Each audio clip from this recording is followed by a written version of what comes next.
Good day, sir. I am Gerald D. Dicto, and I will be going to present my application.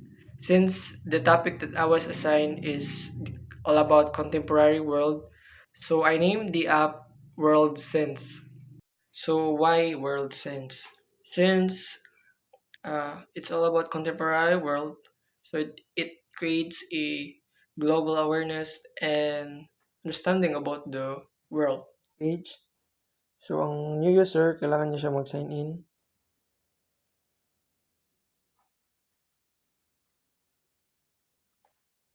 So, i-fill up niya yung mga credentials niya, password.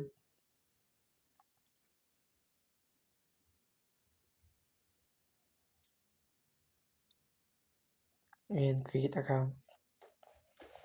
So, after na, mag-login na din siya dayon.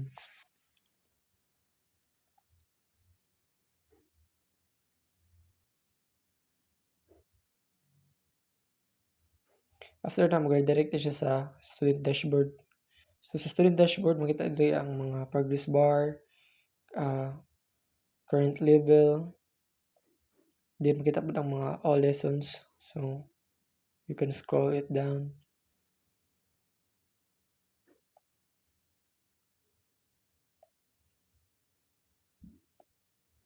Then, pila ka XP ang na-earn mo karon. Then, streak o pila na ka lesson imo na complete. So, muna yung mga quiz nga mga available. So, diri for each question is na siya 30 seconds na time. So, every quiz is na siya 10 ka question and every question is 30 seconds siya. So, kung mapasar nimo siya, so na kay 100 XP.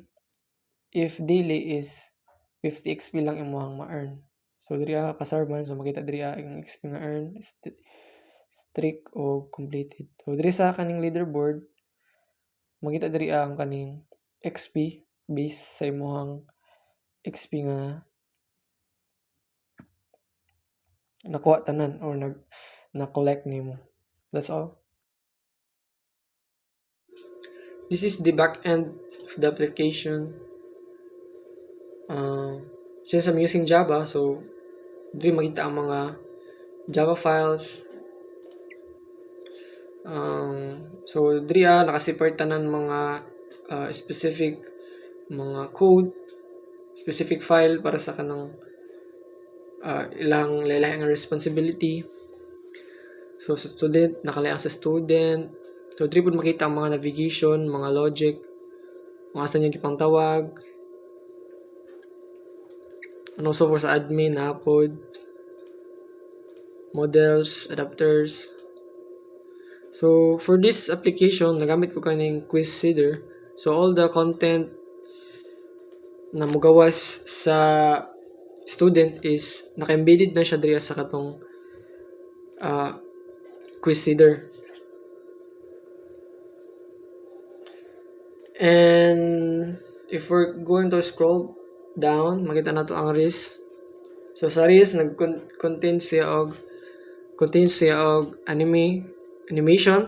So diri makita nimo if gunit imong i-click ang tong mga navigation, so mag-bounce siya and other fade and other animation. So diri sa drawable, diri makita ang mga logo, mga picture nga gipanggamit nimo.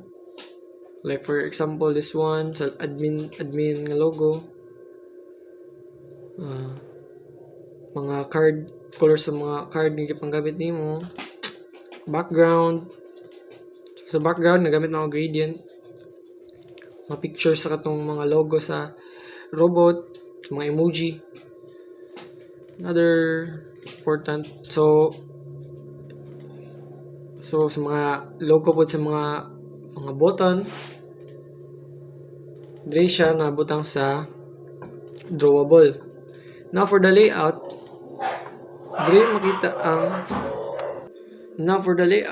diri makita tanan mag-design ka og layout sa imong UI. So diri makita tanan mo siya CSS sa system. Yung kining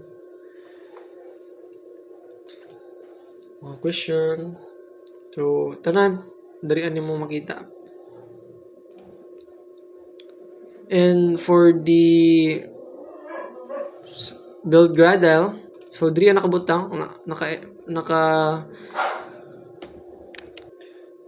and for the Gradle, diri makita ang tanan mga API, mga dependencies.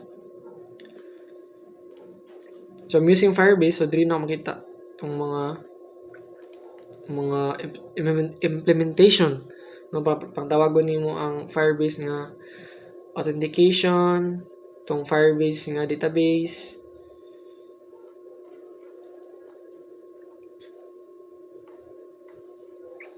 So that's all.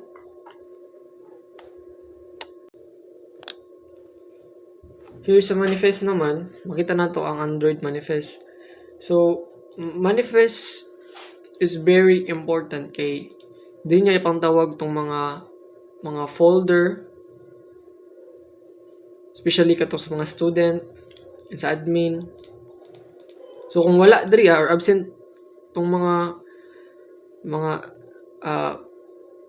file, mag-crash ang imuhang application. So ang Android manifest, so siya gyud ang murag nag-control para mag-work ang tanan.